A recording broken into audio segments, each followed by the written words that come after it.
क्या आपने कभी सोचा है कि जब एक ब्लास्ट फर्नेस या ऑयल रिफाइनरी में जब टेम्परेचर 1500 डिग्री सेल्सियस के ऊपर चला जाता है तो फैक्ट्री की मशीनरी मेल्ट क्यों नहीं होती, या फिर इतना ज़्यादा टेम्परेचर में कहीं कोई प्लांट एक्सप्लोड क्यों नहीं होता? इसका रीज़न है जो हेवी मैन्युफैक्चरिंग प्लांट्स में एक्सट्रीम हीट को क्रिएट करना, उसे मेजर करना और कंट्रोल करना सबसे क्रिटिकल इंपॉर्टेंट काम होता है। और इसी high stakes industrial heat segment में काम करती है जो कंपनी का कल आईपीओ का लास्ट है, वो है टेमसेंस इंस्ट्रूमेंट्स लिमिटेड, जो अपना 650 करोड़ का मेन बोर्ड आईपीओ लेकर मार्केट में एंट्री ले रही है। आज के इस वीडियो में हम टेमसेंस इंस्ट्रूमेंट्स के प्योर बिजनेस मॉडल, प्रोडक्ट्स, उसकी इंडस्ट्री साइज क्या है, फिनेंशियल्स, पीयर्स, सबके बारे में डिटेल में समझेंगे। आखिर करती क्या है, इनका बिजनेस मॉडल कितना सॉलिड है। टेमसेंस कोई स्टैंडर्ड कंज्यूमर इलेक्ट्रॉनिक गैजेट्स नहीं बनाती। ये जो स्टील इंडस्ट्रीज, हैवी इंडस्ट्रीज में होते हैं, उनके लिए customised thermal engineering systems develop करती है। इनका पूरा बिजनेस तीन मेजर प्रोडक्ट्स वर्टिकल में डिवाइड है। पहला वर्टिकल है टेम्परेचर सेंसिंग सॉल्यूशंस, जो इनके टोटल रेवेन्यू का 45% जनरेट करता है। इसमें थर्मोकपल्स और आरटीडीज आते हैं जो लिक्विड, मेटल और केमिकल टैंक्स के अंदर डिप करके लाइव टेम्परेचर रीड करते हैं। साथ ही एडवांस इंफ्रारेड पायरोमीटर्स और फर्नेस थर्मल कैमराज भी है कंपनी के, जो दूर खड़े रहकर सरफेस हीट मैप कैप्चर करते हैं। दूसरा इनका वर्टिकल जो है वो है स्पेशलाइज्ड इंडस्ट्रियल केबल्स, जो रेवेन्यू का अराउंड 35% कंट्रीब्यूट करता है। जो अपनी नॉर्मल प्लास्टिक केबल्स होती है, ऐसे एक्सट्रीम हीट में मेल्ट हो जाती है, इसलिए ये company mineral insulated metal cables बनाती है जो 1000 डिग्री से ज़्यादा टेम्परेचर में भी बिना मेल्ट हुए पावर ट्रांसमिट करती है। और तीसरा इनका जो वर्टिकल है वो है इलेक्ट्रिकल हीटिंग सॉल्यूशंस, जो रेवेन्यू का लगभग 20% है। इसमें हैवी इमर्जन हीटर्स और टर्न की इंडस्ट्रियल फर्नेसेस आते हैं, जो केमिकल्स रहते हैं उन्हें बॉईल करना या फिर मेटल को शेप देने के लिए क्लीन इलेक्ट्रिक हीट प्रोवाइड करते हैं। और हम जानेंगे कि इनका जो बिजनेस है उसका सबसे बड़ा कॉम्पिटिटिव एडवांटेज है high cost of failure. Imagine कीजिए, अगर एक 5000 का सेंसर अगर स्टील प्लांट को ब्लास्ट फर्नेस में गलत रीडिंग दे दिया या फेल हो जाए तो मल्टी करोड़ का फर्नेस फेल हो सकता है या प्लांट एक्सप्लोजन हो सकता है। इसलिए टाटा स्टील, रिलायंस या एल&टी जैसे जो बड़े क्लाइंट्स हैं वो चीप अनब्रांडेड सेंसर्स नहीं खरीदते। एक बार जब टेमसेंस के सेंसर्स प्लांट के इंजीनियरिंग ब्लूप्रिंट सर्टिफाई हो जाती है तो क्लाइंट्स ये सप्लायर चेंज करना या फिर कोई और सप्लायर लाना, किसी और के प्रोडक्ट्स यूज़ करना बिल्कुल रिस्क नहीं लेते।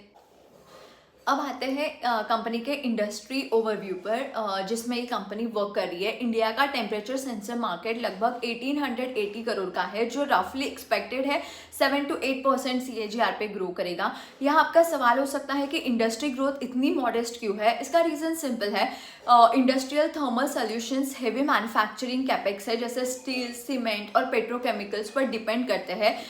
जो जीडीपी लाइक स्टेडी पेस पर एक्सपांड होते हैं। ये काफ़ी हेवी कैपिटल इंटेंसिव बिजनेस है। कंपनीज की तरह कोई और 30-40% पर ये ग्रोथ नहीं हो सकती है। टेमसेंस इंडिया की नंबर 1 डोमेस्टिक मैन्युफैक्चरर है विद 10.5% मार्केट शेयर।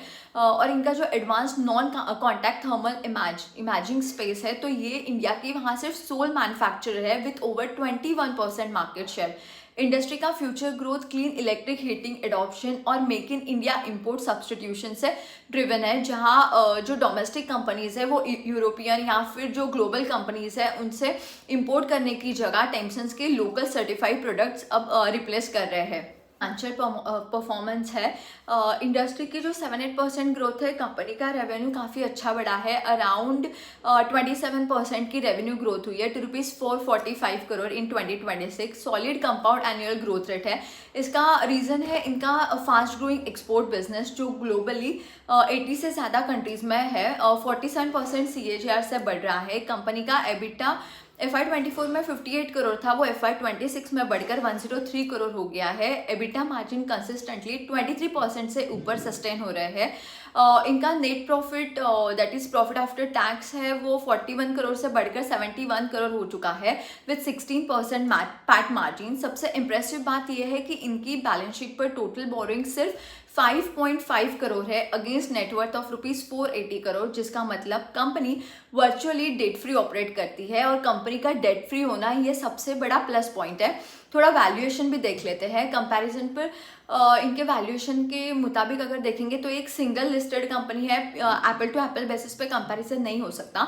टेम्सन जैसे सेंसर्स, हीटर्स और मिनरल केबल्स का कंबाइंड प्रोडक्ट पोर्टफोलियो है, लेकिन अगर हम लाइट ऑटोमेशन और इंडस्ट्रियल इंजीनियरिंग पीयर्स को देखें तो अपर प्राइस बैंड ₹300 पर टेम्सन्स का इशू लगभग 35x पी पे ला रहे हैं। वो वैल्यूएशन काफ़ी रिजनेबल है एंड मार्केट कैप अराउंड होगी 2515 करोड़। अगर हम कंपैरिजन के लिए देखें जो ये सेक्टर में कंपनीज है, जैसे हनीवेल ऑटोमेशन हो गया जिसका पी अराउंड 55x है, तो थर्मैक्स का भी 60x है, तो पीयर बेंचमार्क से काफ़ी रीजनेबल वैल्यूएशन पे कंपनी अपना आईपीओ ला रही है।